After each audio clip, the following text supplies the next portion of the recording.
中秋节当天，岳父母在给妻子送月饼的路上出了车祸，我心急如焚，给妻子打电话见最后一面，她却死活不相信，后来干脆将我拖进了黑名单。我说过只陪江阳过这一个节日，你能不能别再无理取闹了，还拿我爸妈做借口？我爸妈对你那么好，你还有良心吗？再这么疑神疑鬼，我们就离婚吧。如他所愿，我答应离婚，妻子却傻眼了。最后看到岳父母的遗嘱，他彻底慌了神。大家好，开始今天的分享之前，希望你能给人间烟火点个订阅，我将会分享更多优质的内容。爸妈，你们别担心，刚才小婉估计在忙没打通电话，我已经给她发了消息，她很快就会看到的。我轻声安慰着病床上因为车祸伤势惨重的岳父母，内心却说不出来的苦涩。事实上，刚才的电话打通了，可当我将岳父母车祸的情况说清楚后，妻子苏小婉却对我一通冷笑。林成，我知道你发现我来找江阳了，想让我回去，但我爸妈好好的在家里待着呢，你少狗嘴里吐不出象牙。我极力解释，结果苏小婉直接把我拉黑了。岳父母的手机在车祸里损坏了，我只能借手机又给苏小婉发了消息。为了证明没有骗她，我专门附上了岳父母的伤情报告。岳母伤到心脏，大出血后勉强调回一条命，岳父全身粉碎性骨折，即便能治好，下半辈子估计也要在轮椅上度过。报告右下角还有医院的章，足以证明我没有说谎。很快，手机响了一声，是苏小婉发来的消息。林成，是小婉的消息吗？岳父嗓音虚弱地问道。岳母被割到喉咙，说不出话，但我能看出她眼神里的殷切。我匆忙点头，打开了外放。本以为苏小婉看到两人的病历会很着急，可谁知她接下来的话却让我怎么也没想到。林成，你有病吧？有完没完？我都说了这个节日要陪江阳，你还不肯罢休，拿我爸妈威胁我。那好，我明确地告诉你，今天别说我爸妈受伤了，就算他们死了，我都不会回去。苏小婉语气刻薄，我知道她是为了气我，匆忙想关掉声音，然而已经晚了。岳母瞪大眼睛，没了动静。岳父气得浑身发抖，想要大骂苏小婉，却猛地吐出一口鲜血，病房里乱成一团，我吓得手足无措，仓皇按铃。好在医生很快赶到，将岳父母再次送上手术台。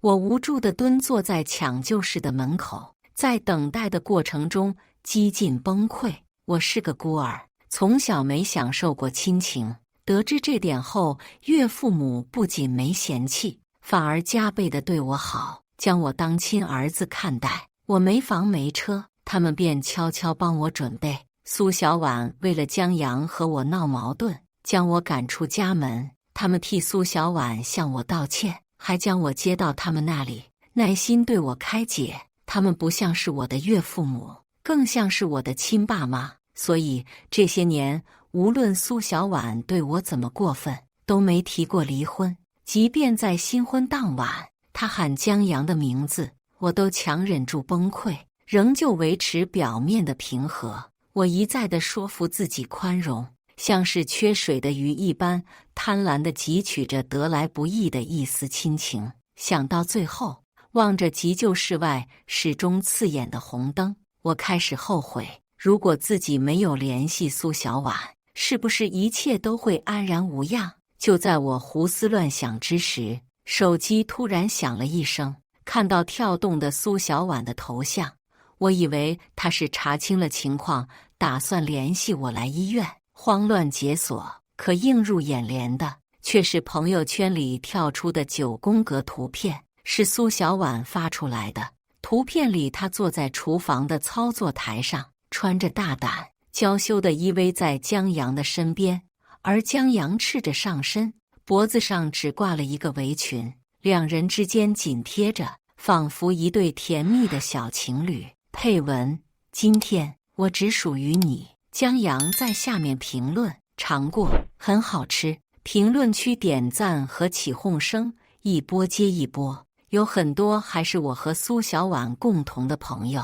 有人问他，万一被林成和你爸妈知道了该怎么办？很快，苏小婉回了一个白眼的表情。我握着手机，指节因为大力泛白，却出乎意外地冷静下来，感觉自己刚才一瞬而过的念头很好笑。在苏小婉的心里，江阳明显比岳父母重要得多。大学时，江阳带他旷课、上网，门门功课补考。苏小婉接手家里公司后，江阳又狐假虎威，在公司内胡作非为，闹出过不少乱子，所以岳父母一直看不上江阳。后来我们结婚后，他们不止一次的私下警告过苏小婉不要和江阳掺和在一起，可苏小婉充耳不闻，频繁地和江阳约会。就连今天早晨，她也是打着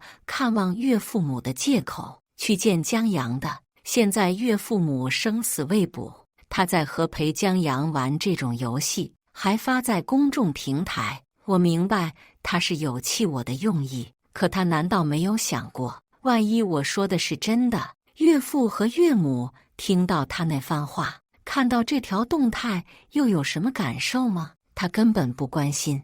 但凡苏小婉对他们用点心，就能发现两位老人已经出了意外。这种妻子，这种表面维持的爱情，我还有必要粉饰太平吗？这时，旁边急救室的门终于打开，医生向我走来，抱歉，我们已经尽力了。我双膝一软，跪倒在地，怔愣良久，耳边嗡嗡作响，可心里却像明镜一样清楚。我明白自己和苏小婉也到头了。最后，岳母抢救无效去世，岳父虽然仅吊着一口气，但情况也十分糟糕。医生说他的情况还很危急，要尽可能的放松心情。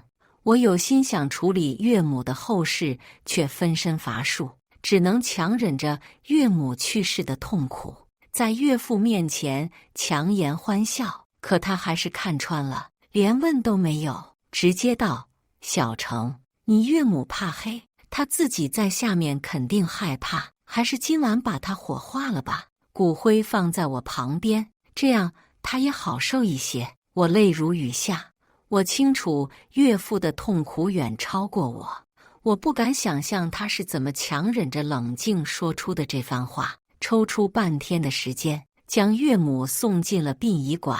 傍晚，我抱着骨灰回到医院，结果刚走出电梯，我就看到苏小婉和江阳。江阳神情得意地坐在医院的长椅上，两只手搭在椅背，十分慵懒，而苏小婉正半蹲在他的面前，低垂着头，小心翼翼地揉着他的脚踝，姿态卑微。这样感觉好点了吗？他温声问道。江阳故意拿脚尖勾了勾他的下巴，力气再大一点，怎么跟没吃饱似的？我这可是为了你受伤的。苏小婉也不生气，笑嘻嘻的，更加卖力地按揉着他的脚。看着这一幕，我一时不知道该气愤还是觉得好笑。岳父母将苏小婉视作掌上明珠，把她培养的十指不沾阳春水。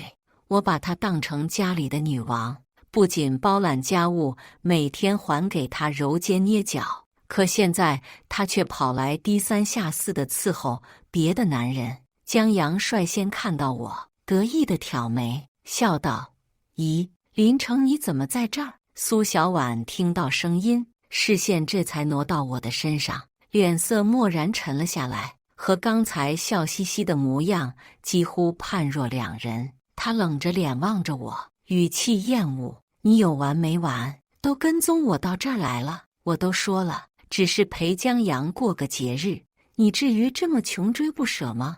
我看着苏小婉狰狞的面孔，换作以往，大概会想方设法的讨好他，让他消气。可现在我太累了，鼻子一酸，我还是忍不住解释：小婉，是岳父和岳母，是他们让你来的。不等我说话，苏小婉直接打断我，冷笑一声，声音咄咄逼人：他们让你来你就来，你是狗吗？这么听话？我说的话你一句都不听，他们说的话你倒是挺喜欢听，那你还跟我过什么？你跟他们过不就得了？江阳在一旁附和，故意阴阳：算了，小婉，他都追到这儿来了，不然你就跟他回去吧。林城也不容易，再怎么也是你爸妈给你找的丈夫。什么丈夫？就是一条狗。苏小婉冷冷地瞥了我一眼，江阳扑哧一笑：你别说，还真有点像，是吧？苏小婉得到江阳的赞同，兴奋地抬起下巴，朝我勾了勾手，嘴里发出嘬嘬的声音。随即两人相视一眼，不约而同地捧腹大笑，笑声传来，十分刺耳。我紧捏着手指，再也忍不住吼道：苏小婉，岳母死了。我本是不想说的，可她毕竟是岳父母的亲生女儿，我现在的妻子，我不想让她因为我的缄默留下遗憾。我拿出手里的骨灰递给她，这是岳母的骨灰。她话刚说完，一巴掌甩在我的脸上，我的耳廓嗡嗡作响，嘴角传来一股腥甜。苏小婉脸色不耐烦：林城，你是不是有毛病？你还真演上瘾了，随便搞点道具就说是我爸妈的骨灰。我爸妈知道你这么咒他们吗？旁边江阳也道：是啊，林城，早晨小婉才刚跟家里通过视频电话的，小婉爸妈对你这么好，你这么咒他们不太合适吧？通过电话？怎么可能？早晨岳母已经去世了，岳父一直昏迷不醒。我死死地朝江阳盯过去，轻而易举地捕捉到他的眼睛里闪烁着几分微妙。可苏小婉没发现，还朝我翻了个白眼：白眼狼，活该你爸妈死得早，都是你咒死的吧？我紧捏着指尖，呼气间心脏仿佛都是疼的。可我不想跟他因为这句话吵架，我心急如焚地想要证明自己没有说谎，下意识地握住苏小婉的手，就要往病房的方向走。父亲就在旁边的病房，不相信的话，你过来自己看。刚才短短时间，我已经明白了这件事和江阳脱不了干系。可是没关系，只要苏小婉看到岳父，一切都水落石出了。可刚走2步，苏小婉猛地甩开我的手，用力地推了我一把。我一个不稳，踉跄地退后2步。就在我极力稳住自己身形的时候，江阳故意伸出脚绊了我一下，我整个人朝后跌过去，下意识地护紧骨灰坛，但已经晚了，坛子脱手摔在地上，骨灰洒了一地。妈！我顾不得身上的划伤，声嘶力竭地爬过去，用手试图将骨灰捧回坛子里。江阳将头探过来：不对呀，林城，这灰不像是骨灰，倒像是烟灰，你做道具也做真一点啊，拿这能骗得了谁？说着，他朝骨灰吐了口水。我再也忍不住，嘶吼着拽住他的衣领，攥起拳头朝他的脸用力地砸过去。可还没碰到他，苏小婉抄起旁边的拖把打在我的脑袋上，我的头一阵眩晕。江阳趁机将我摁在骨灰坛上，碎瓷片划伤我的脸，有一块大的瓷片甚至进到了我的肉里，密密麻麻的疼让我倒吸一口冷气。戳穿你就要对我动手，林城，你这不是找死吗？既然你这么喜欢这堆灰，那你吃了吧。说着，江阳抓起一把骨灰，用力地塞进了我的嘴里。我惊恐地摇头，匆忙朝苏小婉大喊：小婉，这是岳母的骨灰，真的是岳母的骨灰，就知道你还死性不改。苏小婉死死摁住了我的头，让我根本动弹不得。骨灰被塞到我的嘴里，呛到我的喉咙，我嘶吼着，却无济于事。不知过了多久，嘴里苦涩的味道，不知道是汗还是泪。有路人经过，看不下去，询问怎么回事。苏小婉帮江阳解释，说我精神有问题。路人不敢惹事，便匆匆离开。我整个人近乎麻木，彻底绝望。江阳嫌弃地往我身上抹了抹被沾上的灰。苏小婉看我的眼神厌恶。林成，我真不知道我爸妈看上了你哪点，非要让你跟我在一起。明明江阳比你有钱，比你优秀，这些年他就算吃醋，也不会这么恶毒去诅咒我爸妈。反倒是你一而再再而三的作死，不管他们怎么想，今天之后我们就离婚吧。说完，两人十指相扣，笑着转身离开。我没力气地瘫坐在地上，望着地上被踩得一团的骨灰，再也忍不住哭出声来。不知道是因为心疼岳母在哭，还是为了自己在哭。我和苏小婉是相亲认识的，她很抗拒相亲，见面的时候也并不愉快。可岳父母对我很满意，多次为我创造机会。那次他被岳父母公司的对家劫持，我知道情况后毫不犹豫地追过去，主动地替他承受非人的折磨，每天被毒打，被拔掉指甲。后来我带他好不容易逃出来，一路上靠着乞讨给他要来吃的，不让他饿肚子。那时候他看着我浑身的伤，红着眼眶，说他是千金大小姐，家里有的是钱，娶了她绝不会让我再受一点委屈。可后来我所有的委屈都来自于他。不知道过了多久，我找人借了个装茶叶的盒子，将岳母的骨灰一点点地收集进去，又极力稳住情绪，才回到岳父的病房。之前连说话都大喘息的岳父破天荒地倚着床头，精神看起来竟然好了一些。我明白这只是回光返照，我忍住悲伤，强行让自己的声音听起来足够平静。爸，殡仪馆说妈的骨灰要等明天才能拿，只能再委屈妈一晚了。我没敢告诉他刚才的事情，唯恐他承受不住。可岳父没说话。这时，一个西装革履的人走进来，我认出岳父公司的律师。不等我一问，律师道：“林先生您好，这是苏总刚刚拟定的遗嘱，在他死后，名下的公司、房、车等总计1亿元财产都将由您接手。”他将遗嘱的条款说完，将合同递给我，只要您签字，这份遗嘱将立即生效。我愣了一下，不明所以地看向岳父，可他的表情很平静。小程，刚才的事情我都听到了。我怔了一怔，不等我说话，他继续自言自语道：“当初让你和小婉在一起是我们的私心，想让你照顾她，可现在看来是委屈你了。我原本打算将公司留给你们，一人一半。即便你们离婚，你也不至于太受制于他。”可是岳父叹了口气，恨铁不成钢道：“他现在被人玩弄于股掌，等我死了，公司能不能活下来还是一个问题。所以我把他的一份也给你，等我死后要不要离婚，你自己决定。”听到这个消息，我许久才反应过来，可是岳父抬了下手，止住了我接下来要说的话。我知道你想说什么，我现在很清醒，几十年来我第一次这么清醒。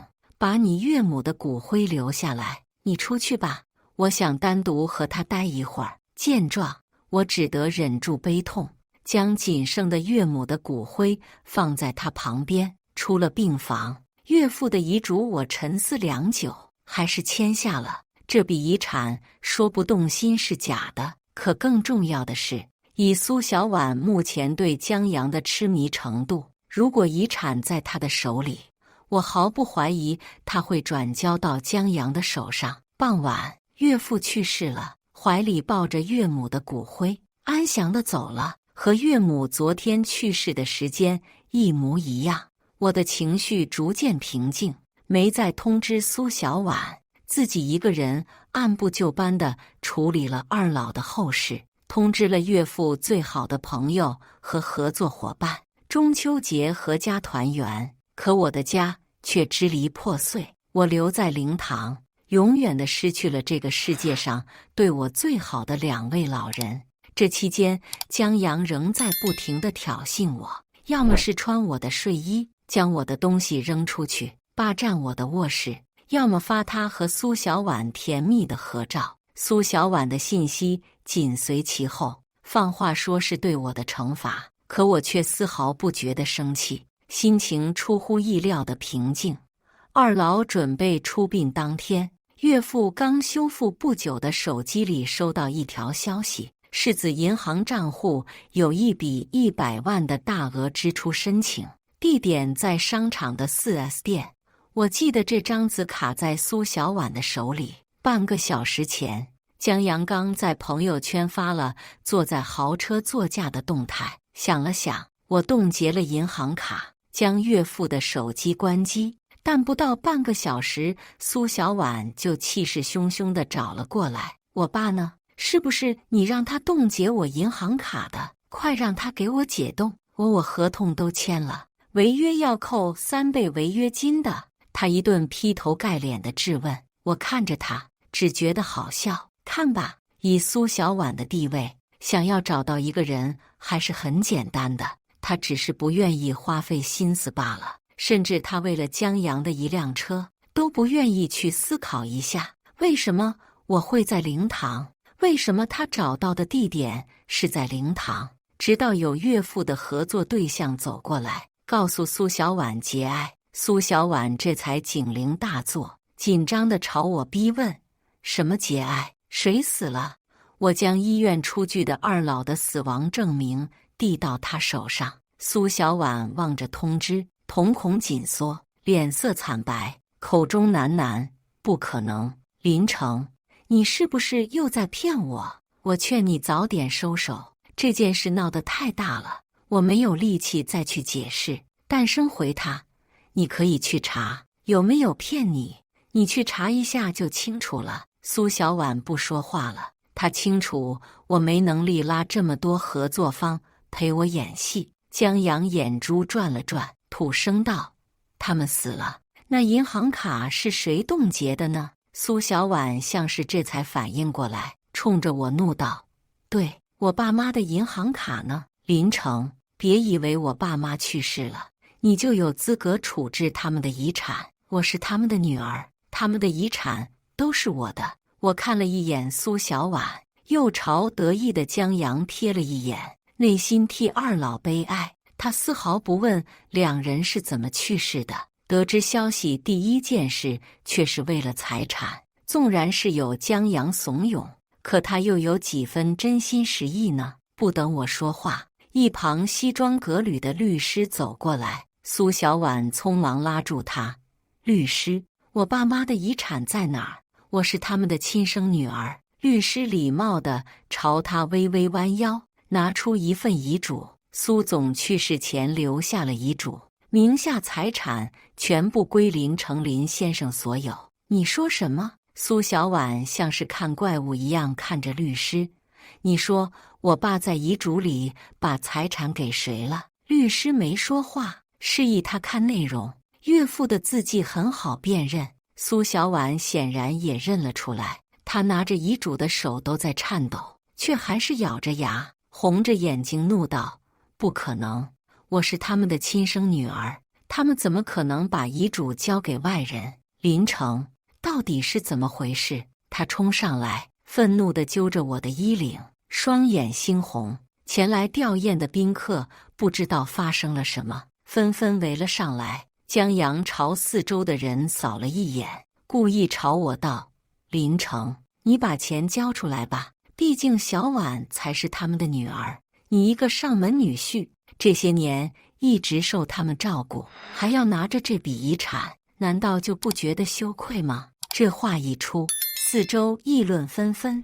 我不回头也能察觉到四周异样的眼神，但我不想在这个时候讨论遗产，也不想让苏小婉在这个时候难堪，更不想在这个地方节外生枝。这是岳父和岳母的葬礼，他们为这个女儿操劳辛苦了一辈子，我想让他们安安静静地走。他们那么爱苏小婉，车祸当场都在想着苏小婉能不能吃到好吃的月饼。我相信他们不会想看到我们在这个地方争得面红耳赤，被千夫所指。我没有挣扎，平静地望着他。小婉，今天是岳父和岳母出殡，你去给他们献束花，我们先处理好他们的后事，之后的事情我再跟你单独解释好吗？苏小婉愣了愣，似乎这才反应过来，紧拽着我领口的手指松了力，呆呆地转过头，望向岳父和岳母的遗像。可不等他反应，一旁的江阳却走上前，体贴地扶着苏小婉的手臂，继续道：送爸妈离开当然重要，但遗产的事情也很重要。我挺迷惑的，林成，你为什么非要和小婉单独解释？是当着大家的面有什么话说不了吗？我之前可是听说过很多凤凰男为了上位害死女方家里的事情，你该不会……他适时地闭上了嘴，意思让人听来却有些耐人寻味。就连刚进入悲伤情绪的苏小婉眼神都有些变了。不等我解释，江阳又笑道：当然，我只是随口一说，但解释清楚总归比不解释要好。你和小婉是夫妻，再怎么分离婚都能分到一半财产呢，所以别藏着掖着，总要让二老安心不是？他这话几乎让人认定了我是通过不正当的途径拿到的遗产。其他宾客也纷纷附和，我觉得这个小伙说的蛮对的。是啊，毕竟那么一大笔遗产呢，不给亲生女儿给女婿，这谁能相信啊？我也觉得不太对劲，该不会真的是有什么阴谋吧？这也太可怕了。也有人替我说话，这小伙还蛮不错的，这些天一直都是他在守灵，我看他不像是能做出这种事的人，但立刻被人驳回。知人知面不知心啊，到底怎么回事？谁知道呢？四周议论纷纷，苏小婉也死死地盯着我。我偏过头看了眼岳父和岳母的遗照，知道被江阳这么一闹，自己现在必须要说清楚了。出去说吧。我转身朝灵堂外走，可刚走2步，肩膀却突然被人摁住。紧接着不等我反应，江阳抬膝对着我的肚子狠狠地撞了一下，随即将我摁倒在地上。我下意识挣扎，他却大叫，他肯定是想要逃。大家帮忙把他摁住，众人七手八脚地上前，我被死死地摁在地上，动弹不得。林成，你说清楚，为什么我爸妈要把遗产给你？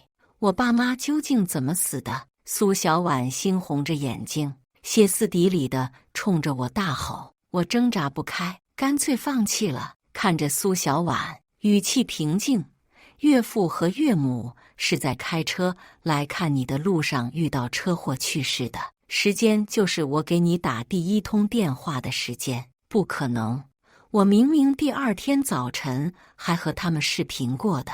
他愤恨地怒视着我，信誓旦旦，现在该发展这么快，你能确定和你视频的真的是岳父岳母本人吗？我问。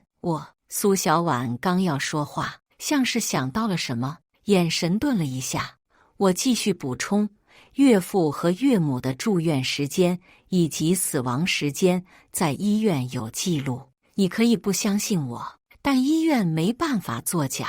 就算他们真的出了车祸，现在医术这么发达，怎么可能2个人都去世呢？江阳继续质疑。苏小婉朝旁边的江阳看了一眼，好像觉得他说的是对的，可他的眼神却迟疑不决，有几分茫然。我没瞒他，望着他逐渐混乱的眼睛，毫不犹豫道：“你给我发语音的时候，岳父岳母就在旁边，他们受了重伤，很想在临走前见你一面。可你回复的什么？”苏小婉似乎回忆了起来，仿佛被抽干了血，脸色越来越白。岳母去世当天傍晚，我们在医院见了面，岳父就在同楼层不远的病房。但凡你相信我，跟我去看一眼就能知道我说的是真的。可你不相信，当时对我做了什么？我相信你还记得，岳父就是因为听到你说的那些话才会……我嗓音哽咽了几分，眼眶又开始有些泛酸。我记得病房之间的隔音很好，我也不清楚岳父到底是怎么会听到的。我无法想象当时他在病房里听着岳母的骨灰被羞辱，却又没办法惩罚这个不孝的女儿，会是怎样的憋屈和失望。苏小婉显然是都想起来了，她惊恐地瞪大眼睛望着我。所以那个时候你手里拿的是岳母的骨灰？不可能。她像是突然被泄了力气，仓皇的后退，似乎想要逃离什么，可脚步踉跄，整个人后仰，跌倒在地，捂着脸，眼泪唰地落了下来。江阳匆忙扶起她：“小婉，你别被他骗了，这种事情是真是假还不知道呢。更何况现在更重要的不是查清楚遗产的归属吗？”苏小婉心思挣扎间，这时律师走上前，附在她的耳边低语了几句。她猛地瞪大了双眼，泪唰地落了下来，神情像是不可思议，又像是明白了什么。江阳看她似乎被说动了，有些着急：“小婉，他们可能是串通到一块儿的，你别听他们的，把遗产抢过来才是最重要的。你是他们的女儿，遗产本就应该归你，你闭嘴！”苏小婉突然朝江阳大吼。苏小婉对江阳向来百依百顺，什么离谱的要求都能答应，这还是我第一次看到她对他大吼，不由得有些诧异。江阳也被吼懵了，苏小婉似乎这才反应过来，用力地抓着头发，神情痛苦。片刻，突然又站起身，快步跑了出去。这一幕看在大家眼里，众人听得云里雾里，但方才苏小婉的反应已经让他们明白了，情况似乎并非江阳说的那样。他们互相看了一眼，很快有人率先松开了我，像是要撇清关系一样，说道：“我刚刚条件反射，是想扶林总起来的，没打算动手。这种事情我们私下动手本身就不合适，就算真有罪，也是报警处理，让警察去调查才是。更何况我认为林总肯定是被冤枉，有他先表态。”其他人也纷纷接二连三地松开了我，不好意思道：“是啊，这种事根本轮不到我们，毕竟是人家的家事。刚刚好像是谁抓着我的手摁住林总的，我是被人群带过去的。对不起，对不起，林总，我改天请你吃饭，为自己的鲁莽自罚3杯。”其他人纷纷向我道歉，七手八脚的帮我整理沾上灰尘的西装，还有人揉了揉我被摁得太久有些发红的脖子。我礼貌地和他们道谢，并没有打算追究，而是请他们继续帮忙处理葬礼的事宜。这些人看重的不是我，也不是苏小婉，而是我们背后的公司。刚刚他们帮苏小婉对我动手，是因为觉得苏小婉是正牌继承人，发现情况不对后，又抛弃苏小婉，赶来讨好我，人之常情，无可厚非。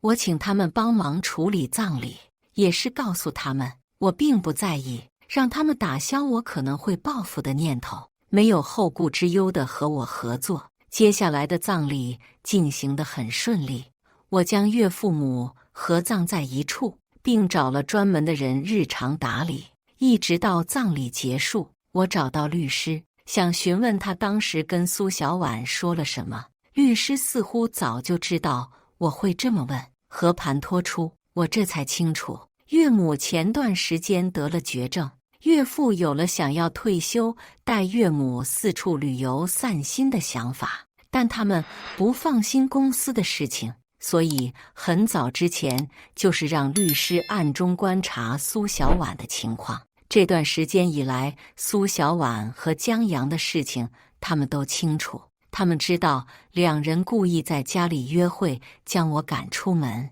也知道苏小婉给江阳买了10几万的礼物，却为了一件小事冻结我银行卡。但苏小婉毕竟是他们的亲生女儿，他们虽然护着我，但始终狠不下心来。这次趁着节日过来，一个原因是想在苏小婉面前帮我主持公道，分给我一半财产；另一个原因则是跟苏小婉告别。二老出外旅游，远离这些糟心事，可谁知却遇到了车祸。他们甚至连跟苏小婉告别的机会都没有。您和苏小姐在医院的争端是我告诉苏总的，他并不惊讶。显然，他已经彻底对苏小姐失望了。律师公事公办搬到，我朝律师道过谢后，内心百感交集。难怪那段时间岳父母经常联系我，帮我报了各种各样的课程，还经常用不同的借口给我转账。我当时只对他们感谢，回头看才明白，他们已经为我接手公司铺了路。刚处理完二老的后事没多久，我就收到了法院的传票，苏小婉将我告上了法庭，以岳父签遗嘱时神志不清醒为由，要求追回一半的财产。我知道其中必然是江阳搞的鬼，这段时间两人几乎整天待在一起，更何况苏小婉对岳父的脾气心知肚明，但我还是答应了出庭。这场官司我早就已经猜想到了，岳父也想到了，所以专门给律师留了将财产全部赠予我的证明视频，连我都不知道这条视频的存在。再加上我搜集的证据，法庭的宣判出乎意料的顺利。苏小婉败诉后，气恼地对着法庭的椅子拳打脚踢，甚至恶狠狠地瞪着我，仿佛我抢了他最珍贵的东西。我在他厌恶的眼神中走上前，将一箱染血的月饼递到他面前。这是岳父和岳母专门去找人教，自己亲手学做的月饼，都是你喜欢的豆沙馅。他们出事之前，或许还在想你会不会喜欢吃吧。提到这里，我的嗓音哽咽。原来我很羡慕苏小婉，从小有父母疼，有一个避风的港湾，可最好的祛魅方式就是拥有。苏小婉不屑一顾，直到现在，她仍然在迷失。看到月饼的时候，她猛然僵住了，望着这箱仍然带血的月饼，整个人失魂落魄，跌坐在法庭的椅子上，眼眶刷得变红了。她伸出手，小心翼翼地想要捧起来，可下一秒，江阳冲上前，直接将月饼摔在了地上，甚至狠狠地踩了一脚。什么垃圾东西！他们如果真的爱小婉，就应该把遗产给她。一箱月饼算是什么？小婉，你别担心，我们还可以上诉。可他的话还没说完，苏小婉一巴掌甩在了他的脸上。你敢打我！江阳被打懵了，面露凶相，抬手就想打回去。好在周围有工作人员及时阻止。江阳反应过来，匆忙跟苏小婉解释，可这次苏小婉理都没理他，低下头，仔仔细细地将月饼捡了起来。江阳仍然在低三下四地跟苏小婉认错道歉，我看得眼烦，直接离开。之前两人不是没吵过架，吵完之后，苏小婉会第二天晚上喝得烂醉回来，然后到处看我不顺眼，对我各种挑刺，好发泄心里的烦躁。但不过1周，两人就会和好，又恢复比之前还要亲密的姿态。我只想让自己不要再被波及。回到别墅，我将自己的东西收拾好，结果准备离开的时候，苏小婉竟然回来了。我有些诧异，不过也正好，我还有一件事情要找他，或许就算我不找他，他也会找到我的。不久前，我联系律师，拟定了一份离婚协议。纵然岳父将遗产都交到了我的手上，但毕竟苏小婉是他们的亲生女儿，我自然不会真的独吞这笔钱，所以这些遗产我一分没留，全部拿出来用于公司的运作，并且给了苏小婉我持有股份的30%，目前市值上千万，但是有个前提条件，股份无论发生什么情况，都不用做财产分割，一旦股份持有人离世，这笔钱将继续用作公司盈利。意思就是，我和苏小婉离婚后，如果她真的和江阳结婚，这笔股份也和江阳一点关系都没有。即便苏小婉将来死了，这笔股份也只会被收回到公司，极大地保障了财产落到江阳的手上。本以为苏小婉应该会很满意，谁知看到协议时，她瞪大眼睛看着我。我以为她是对这个条款不满意，淡声解释，即便是股份，也能保证你在后半辈子什么都不愁。如果是担心你死后孩子的生存问题，我可以再拟一个协议，等你死后给孩子定期打钱，保障他的生活。可苏小婉却摇了摇头，泪如决堤般涌了出来，嗓音阴哑：“为什么？你真的打算和我离婚？”听到他这个问题，我有些疑惑，这不是你想要的吗？苏小婉嘴唇惨白，我原来以为她话没说完，眼泪从没有血色的脸上滚落下来。片刻，她猛地扑上来，抱住我的腰。亲密的动作让我下意识的反应不是想去反抱着安慰他，而是内心猛然警惕。我一把推开他，整个人后退了几大步，直到看到他惊愕的眼神，才明白或许自己是多想了。可他原来从不会让我触碰他，因为他的心在江阳的身上，他要为了江阳保证自己的身体是干净的。曾经我因为碰到他的手指，被他拿戒尺打了10几下，手心肿的几天没消下去，他毫不在乎，只说要让我常常记性。从那之后，我对他的接近极为小心，甚至有了条件反射。他似乎也想到了这件事，嘴唇颤抖解释：“对不起，林城，我承认我之前对你做的事情过分，可我没想过和你离婚。离婚只是我说的气话。”他神情紧张地望着我：“我们别离婚了，遗产都给你，好吗？我已经知道错了，我跟你道歉。”他抓起旁边的水果刀，狠狠地划在自己的手臂上，嫣红的血刹那间涌出来。我内心震愕，原来的他最怕疼，有一点小伤口就如临大敌，怎么会做出自残的事情？看到我没反应，苏小婉咬了咬牙，又狠狠地往胳膊上划了一刀，血哗啦啦地落在地板上。他的脸色也越来越差，却又举起刀要再次往胳膊上划伤口。我看不下去，抓住他的手，将刀夺了过来。“你这是何必呢？林城，我错了，我真的错了。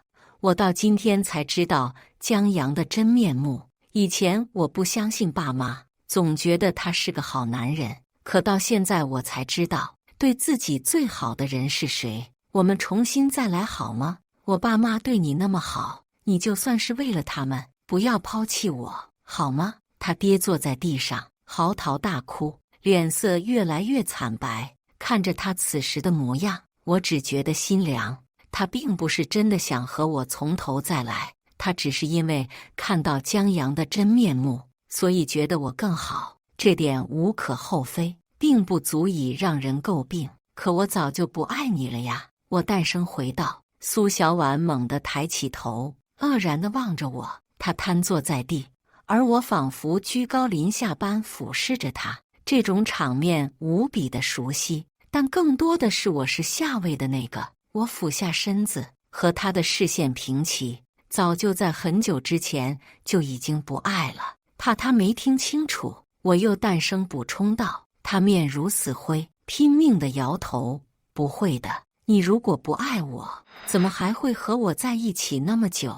如果不爱我，你为什么不跟我提离婚？因为岳父和岳母的期望，所以我强行维持着这段婚姻，忍受着他给我的委屈，觉得总会有转机。等到他爱我的那一天，等到我们有幸福的家庭，得过且过的活着，爱与不爱并不重要。10几年后，再深刻的爱情也会变成亲情的。可是这一天来得太晚了，他的这份亲情我承受不起，但我懒得解释那么多，只淡声笑道：因为以后这些财产都是我的，为什么要那么早离婚？不，我不信，你不可能是这样的人。苏小婉拼命摇头，一如之前不相信我，但我不在意。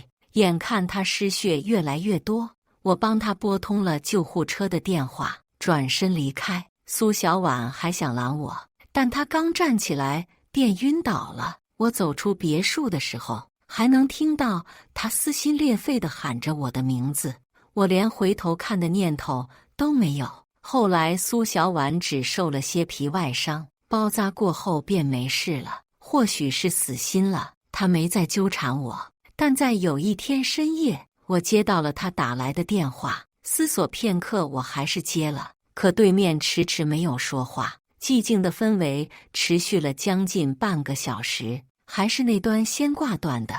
我本想第二天找人调查他的行踪，可谁知一大早刚醒来，我就收到了新闻推送的消息，有人早起晨调，结果在河里发现了一具男尸，姓名江阳，经过检验是被人先勒死后扔进了河里，身上没有太多的打斗痕迹。警方初步推测是熟人作案，结果准备外出抓人的时候，有人自动投了案。我看到新闻上被银色手铐铐着的犯人是苏小婉时，并不觉得惊讶。凝视深渊的时候，深渊也在凝视着你。都是成年人，江阳应该也能想到会有这样一天的。我关掉电视机，整理好自己的西装，大步走出别墅的大门。外面阳光正好，微风不燥。以上就是今天分享的故事。